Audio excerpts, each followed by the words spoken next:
Allez, on démarre par le poste de conduite, tout ce qu'il y a de plus classique. Hop. Donc vous avez ici une caméra qui s'allume dès qu'on met le contact.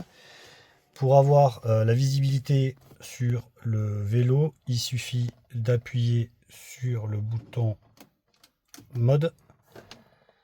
Et là, on a accès au vélo. Sachant que dès que vous passez la marche arrière, la caméra s'allume automatiquement pour faire votre manœuvre correctement.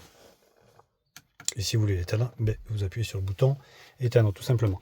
Sur la partie devant, nous avons les occultations, manœuvrer avec beaucoup de délicatesse. Voilà, surtout au moment du repli. Voilà, on accompagne et on vient le clipper. Au niveau du poste, ici c'est un poste qui, lorsque vous enlevez le contact, ne s'éteint pas tout seul. Du coup, pour l'allumer, on appuie tout simplement. Voilà.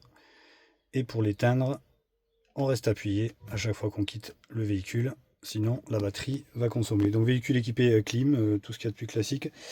Avec ici un contrôle de traction et un contrôle de descente. Mais bon, utilisé que lorsqu'il neige ou une situation un petit peu dangereuse.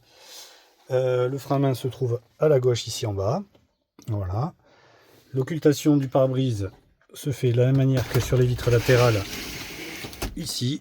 Puis on se rejoint au centre pour venir occulter la totalité de l'habitacle. Et pareil de ce côté, de la même manière que la porte conducteur. Vous avez ici un compartiment réfrigéré, boîte à gants classique. Voilà, rien de plus à rajouter. Tant que je suis devant, je vous montre simplement comment est-ce qu'on tourne les sièges. Vous avez une petite manette ici, voilà, et vous pivotez tout simplement. Alors parfois il faut avancer un peu le siège, voilà, pour pivoter le siège. Et lorsque vous le remettez en place, vous attendez. Hop, le petit clic, clac. Ça signifie que vous pouvez conduire en toute sécurité.